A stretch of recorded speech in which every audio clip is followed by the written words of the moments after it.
Hey everyone, welcome back to the channel. Today's video is all about a little trick, I guess, to figuring out what booster boxes you should invest in when it comes to Pokemon card investing, particularly sealed booster box investing. Now, some of you might be extremely experienced in this hobby and have well and truly worked this out. I know it almost seems blatantly obvious, but the amount of, I guess, rookie errors I see made when it comes to looking across and having conversations on different, Reddit forums, Discords, YouTube, emails. It's just like, wow. And this, I know it sounds like such common sense, but I urge you to take note of it, I guess. And before we jump into the crux of the video, which is looking at this, I guess, little booster box hack when it comes to Pokemon card investing, I just wanted to give a shout out to today's sponsor. That is the Shiny app. Now, Cody at Shiny has been working on this app for a while. I urge you to download it, and if you do have it, I urge you to give it an update because there's always new updates coming out for it.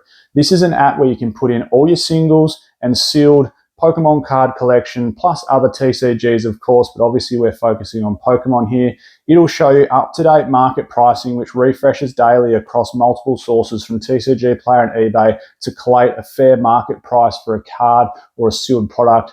You can put in your whole investment, see what its total value is, see how much percentage gains you've got across the term. It has all PSA pricing from, PSA 10 down to 1, what the pricing is. We're working at the moment, I shouldn't say we, Cody's working at the moment on getting PSA populations to integrate with the app. So that's something we want to get in the future in this app, which will just mean, it's going to blow some of the competition out of the water in this space. So I urge everyone to download it. It's an awesome app. I've been using it for a while now, and it's great for tracking your investments. Anyway, onto the video at hand, the little Pokemon booster box, I suppose, hack that we've been working on and which one to get. And now, look, like I said, this may seem so blatantly obvious, but it just makes pure sense. Now, let's talk about one thing that's really important for booster box pricing, and that is top 10 hits. But more so than that, it's total value of the Pokemon card set.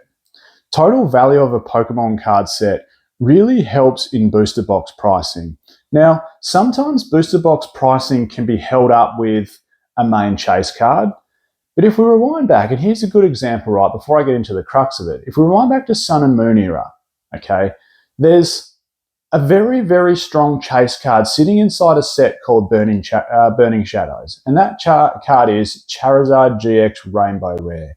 In a PSA 10, I think it's the most expensive card we've seen essentially in the modern era.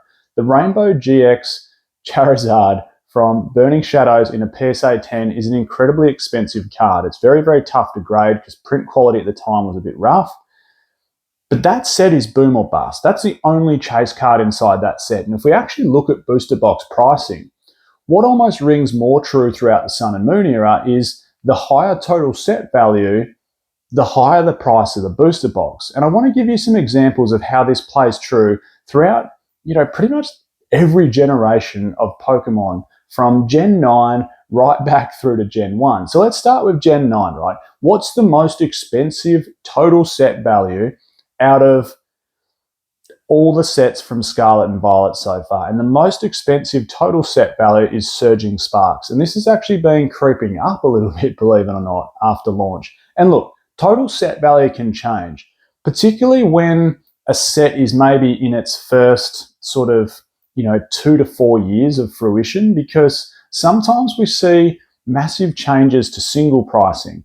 And look, this has rung true very clearly throughout Scarlet and Violet in the last 3 months. We've seen massive changes on cards like Charizard from 151. We've seen massive changes from, in particular, Bubble Mew from Paldean Fates. We're currently seeing some upticks in prices on some Surging Sparks top singles like the Melodic EX. The Latias has taken another jump up. So what I'm getting at is, and another one just to throw into the mix previously from Sword and Shield, the Umbreon VMAX alt art from Evolving Skies has taken another jump up. Like, how many more jumps up can that card take? So what I'm getting at is total set value, and in particular top hits, can really change over time. However, there's a very, very clear trend to how this impacts booster box pricing. So back onto where we were, right? The top most expensive total set value from a Scarlet and Violet set so far is Surging Sparks. It's $1,600. And look, it encompasses, of course, the Pikachu, the Latias, the Milotic, Lysia's Appeal, Hydreigon, like the Gold Pikachu. There's so many strong chase cards inside that set. Total set value is $1,600. And what, you guessed it, the most expensive booster box from the whole Scarlet and Violet era so far, even though it's just been launched literally a month ago, is Surging Sparks. Now, let's keep working our way back down generations. So if we rewind back down to Generation 8, the most expensive booster box by a long shot at this moment is, of course, Evolving Skies. And if we look at the total set value from Evolving Skies, it completely eclipses every other total set value in the era. So total set value of Evolving Skies is $3,800. That is just insane. It's the strongest modern set we've had in a long, long time. It even eclipses Team Up now. And if you look back and you go, okay, well, maybe these are just one-trick ponies because they're the top set and the top most expensive booster box inside the era. That's just lucky that those two things align. Well, no, it's not really lucky, because if you look at the second most expensive total set value from the Sword and Shield era, which is Chilling Reign, that's pretty much sitting at number 2 spot, or very close to number 2 spot. If you look at the third most expensive total set value, which is Fusion Strike, it's also sort of sitting, 2 and 3 place with Chilling Reign and Fusion Strike. And you could then go, well, what's the fourth most expensive total set value in something like Lost Origin? And that's sort of sitting around the fourth most expensive booster box from Sword and Shield era. So you can see this across time, this very, very clear trend between total set value of a set and the most expensive booster box for the era. And let's continue on, right? So, and I know this one is short printed and print runs come into it to some degree, like, Sword and Shield Base and Rebel Clash. They've shot up in price pretty quickly because low print runs. But if we go back to Sun and Moon era, so Gen 7, the most expensive total set value is Team Up at $3,200. So yes, Evolving Skies eclipses Team Up. And the most expensive booster box from the whole Sun and Moon era, what do you know, is Team Up. The second most expensive booster box from the whole Sun and Moon era is Cosmic Eclipse. And what do you know, it has the second highest total set value. So again, what I'm saying is these aren't just anomalies. This isn't just a one-off random occurrence. This is a very, very clear pattern between total set value and the price that a booster box will command in the future. Now look, don't get me wrong. Like I was saying with Sword and Shield Base, like XY Base. XY Base has terrible total set value, for argument's sake, but the print runs for that booster box was so low that it's commanding a very, very strong price. So that can come into play again with Sword and Shield Base, because booster boxes do become a collectible in their own right. Like, you could grade the top 5 chase cards from XY Base in a PSA 10 if you happen to pull all 5 out of the booster box, and it's still not even going to come close to the booster box price. So that shows that the booster box itself as a sealed product is a collectible. Now, also rewinding back to XY era, the most expensive total set value, and this is actually a little bit lower than what I thought, is XY Flashfire. And what do you know? It's the most expensive booster box from the era. It's only $900. Oh, no, it's a bit more than that. It's about $1,000. Total set value from XY Flashfire, $1,000. That's pretty low though, isn't it? Again, if we rewind back another era to Black and White era, the most expensive booster box. Now look, Black and White era had some somewhat strong sets. Dragons Exalted wasn't a bad set. It bought us the weakest Pokemon card set we've ever seen in Emerging Powers. I don't know if anyone was still dabbling in collecting around then. Thumbs up if you were. But, Plasma Storm has the highest set value at $1,500, largely made up from the 2 secret rares inside there that command really strong prices in the Charizard and the Blastoise. But $1,500, and what do you know? It's the most expensive booster box from the whole era. And just to show that this isn't an anomaly for modern era or mid to modern era Pokemon card sets, this has been going on for a while. If we go back to the EX eras, which was one of my favorite eras of Pokemon cards, back when we used to have nice reverse holos, when reverse holos had a different pattern in them, when we got stamped reverses, when EXs were about, when we had gold stars, the EX era was a phenomenal era, and there's such nice master sets to complete, particularly in reverse holos. But just to show, 2 of the most expensive booster boxes from the whole EX era are EX Deoxys and EX Team Rocket Returns. Now, Deoxys has, of course, the Gold Star Rayquaza, which is worth so much money raw, but also if it happens to grade a PSA 10 is worth so much money as a PSA 10. Total set value for EX Deoxys is $5,500 US. So it even eclipses a set like Evolving Skies. Now with that, the booster box commands an incredibly high price. It's really hard to put an exact value on the booster box because, they don't come on the market very much, and it can get dictated by condition and the seller, how credible is the seller, etc. So that all comes into play, of course. And another one, just to make mention, EX Team Rocket Returns. This has an even higher total set value than EX Deoxys. You had the 3 starters there, Trico, Mudkip, Torchic, very, very low PSA 10 populations in gold stars and worth mega dollars.